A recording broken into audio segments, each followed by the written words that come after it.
Y cuando llegó la 832ª noche, ella dijo: Y he aquí que de repente oí grandes carcajadas en el zoco, y vi una multitud de personas de cara satisfecha y bocas abiertas que se habían agrupado en torno a un hombre que llevaba de una cadena a un mono joven de trasero sonrosado. Y mientras andaba, aquel mono hacía con los ojos, con la cara y con las manos numerosas señas a los que le rodeaban, con el propósito evidente de divertirse a costa de ellos y de hacer que le dieran alfónsigos, garbanzos y avellanas. Y yo, al ver aquel mono, me dije: ya, Mahmud, quién sabe si tu destino no está atado al cuello de ese mono. Hete aquí ahora rico con 5 dracmas de plata que vas a gastarte, para dar gusto a tu vientre, de una vez, o en 2 veces, o en 3 veces a lo más. ¿No harías mejor teniendo ese dinero en comprar a su amo ese mono, para hacerte exhibidor de monos y ganar con seguridad tu pan de cada día, en lugar de continuar llevando esta vida de mendicidad a la puerta de Alá? Y así pensando me aproveché de un claro en la muchedumbre para acercarme al propietario del mono y le dije: ¿quieres venderme ese mono con su cadena por 3 dracmas de plata? Y me contestó: me ha costado 10 dracmas contantes y sonantes, pero por ser para ti te lo dejaré en 8. Yo dije: 4. Él dijo: 7. Yo dije: 4 y medio. Él dijo: 5, la última palabra. Y ruego por el profeta. Y contesté: con él las bendiciones, la plegaria y la paz de Alá. Acepto el trato, y aquí tienes los 5 dracmas. Y abriendo mis dedos que tenían los 5 dracmas encerrados en el hueco de mi mano, con más seguridad que en una arquilla de acero, le entregué la suma, que era todo mi haber y todo mi capital, y en cambio cogí el mono y me lo llevé de la cadena. Pero entonces reflexioné que no tenía domicilio ni cobijo en que resguardarle, y no había ni qué pensar en hacerle entrar conmigo en el patio de la mezquita donde habitaba al aire libre, porque me hubiese echado el guardia, a vuelta de muchas injurias para mí y para mi mono. Y entonces me dirigí a una casa vieja en ruinas que no tenía en pie más que 3 muros, y me instalé allí para pasar la noche con mi mono. Y el hambre empezaba a torturarme cruelmente, y a aquella hambre venía a sumarse el deseo reconcentrado de golosinas del zoco que no había podido satisfacer y que me sería imposible aplacar en adelante, pues la adquisición del mono me lo había llevado todo. Y mi perplejidad extremada ya se duplicaba entonces con la preocupación de alimentar a mi compañero, mi ganapán futuro. Y empezaba a arrepentirme de mi compra, cuando de pronto vi que mi mono daba una sacudida, haciendo varios movimientos singulares. Y en el mismo momento, sin que tuviese tiempo yo de darme cuenta de la cosa, vi en lugar del repulsivo animal de trasero reluciente a un jovenzuelo como la luna en su 14º día. Y en mi vida había yo visto una criatura que pudiese compararse con él en hermosura, en gracia y en elegancia. Y erguido, en una actitud encantadora, se dirigió a mí con una voz dulce como el azúcar, diciendo: Mahmud, acabas de gastar en comprarme los 5 dracmas de plata que eran todo tu capital y toda tu fortuna, y en este instante no sabes qué hacer para procurarte algún aliento que nos baste a mí y a ti. Y contesté: por Alá que dices verdad, oh jovenzuelo, pero ¿cómo es esto? ¿Y quién eres? ¿Y de dónde vienes? ¿Y qué quieres? Y me dijo sonriendo: Mahmud, no me hagas preguntas. Mejor será que tomes este dinar de oro y compres todo lo necesario para nuestro regalo. Y sabe, Mahmud, que en efecto, tu destino, como pensaste, está atado a mi cuello, y vengo a ti para traerte la buena suerte y la dicha. Luego añadió: pero date prisa, Mahmud, a ir a comprar de comer porque tenemos mucha hambre tú y yo. Y al punto ejecuté sus órdenes y no tardamos en hacer una comida de calidad excelente, la primera de esta especie para mí desde mi nacimiento. Y como ya iba muy avanzada la noche nos acostamos uno junto a otro, y al ver que, indudablemente, era él más delicado que yo, le tapé con mi viejo capote de lana de camello. Y se durmió muy apretado a mí, como si no hubiera hecho otra cosa en toda su vida. Y yo no me atrevía a hacer el menor movimiento por miedo a molestarle, o a que creyera en tales o cuales intenciones por mi parte, y a verle entonces recobrar su forma prístina de mono con el trasero desollado. y por vida mía que entre el contacto delicioso de aquel cuerpo de jovenzuelo y la piel de cabra de los odres que me habían servido de almohadas desde la cuna, verdaderamente había diferencia. Y me dormí, a mi vez, pensando que dormía al lado de mi destino, y bendije al donador que me lo otorgaba bajo su aspecto tan hermoso y seductor.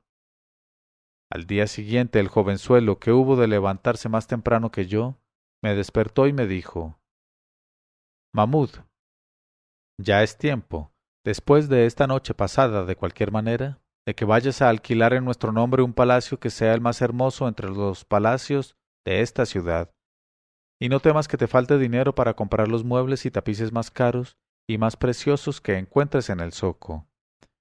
Y contesté con el oído y la obediencia, y ejecuté sus órdenes sin pérdida de momento.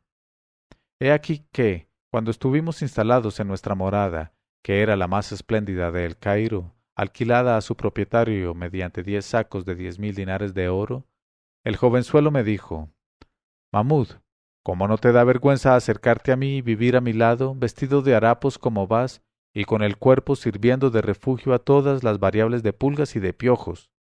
¿Y a qué esperas para ir al hammam a purificarte y a mejorar tu estado? Porque respecto a dinero, tienes más que el que necesitarían los sultanes dueños de imperios.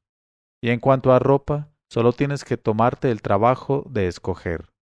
Y contesté con el oído y la obediencia, y me apresuré a tomar un baño asombroso, y salí del hammam ligero, perfumado y embellecido.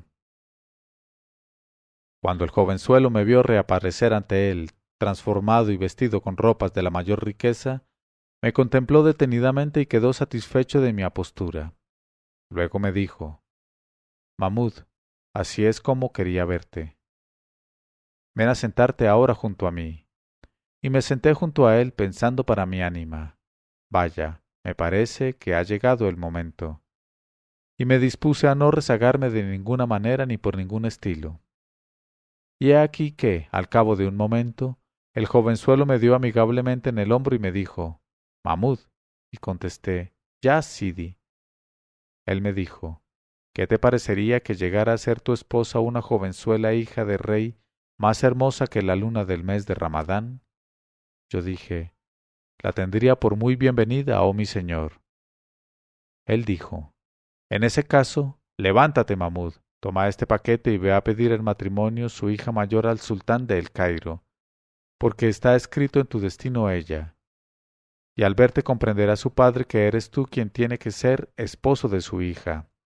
Pero al entrar, no te olvides de ofrecer al sultán como presente este paquete después de las zalemas.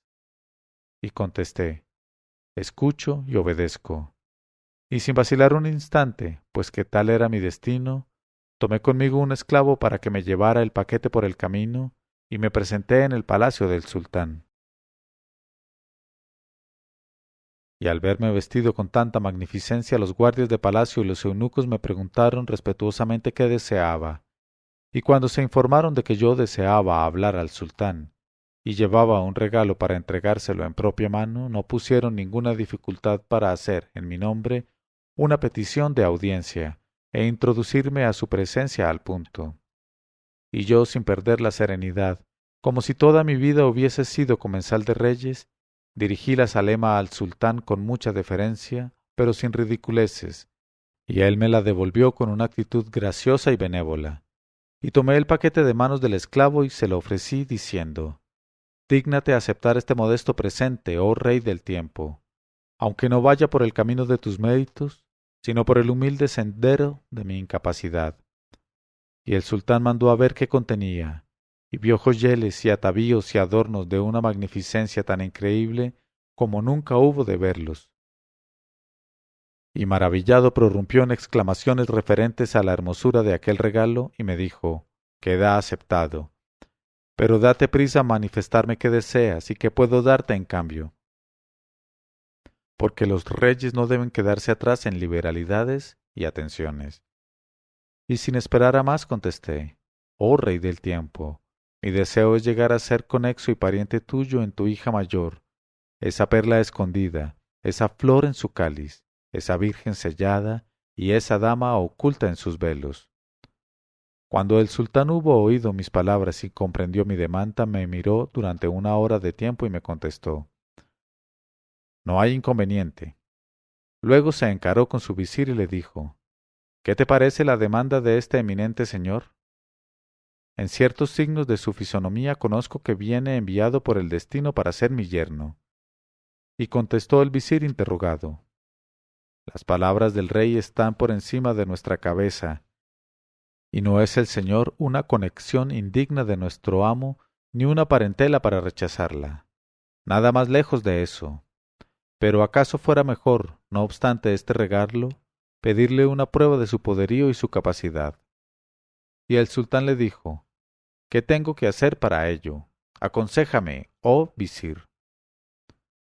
El aludido dijo: Mi opinión, oh rey del tiempo, es que le enseñes el diamante más hermoso del tesoro, y no le concedas en matrimonio tu hija la princesa más que con la condición de que, para presente de boda, traiga un diamante del mismo valor. Entonces yo, aunque estaba muy violentamente emocionado en mi interior por todo aquello, pregunté al sultán: Si traigo una piedra que sea hermana de esta y de todo punto igual, ¿me darás a la princesa? Él me contestó: Si realmente me traes una piedra idéntica a esta, mi hija será tu esposa. Y examiné la piedra, la di vueltas en todos sentidos y la retuve en mi imaginación. Luego se la devolví al sultán y me despedí de él, pidiéndole permiso para volver al día siguiente. Y cuando llegué a nuestro palacio, me dijo el jovenzuelo: ¿Cómo va el asunto? Y le puse al corriente de lo que había pasado, describiéndole la piedra como si la tuviese entre mis dedos. Y me dijo: La cosa es fácil. Hoy, sin embargo, es tarde ya, pero mañana, inshallah, te daré 10 diamantes exactamente iguales al que me has descrito. En este momento de su narración, Sherazada vio aparecer la mañana y se calló discretamente.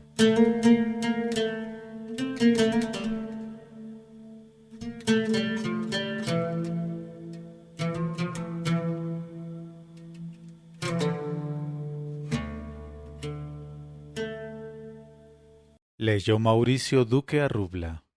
1001noches.co 1001noches.co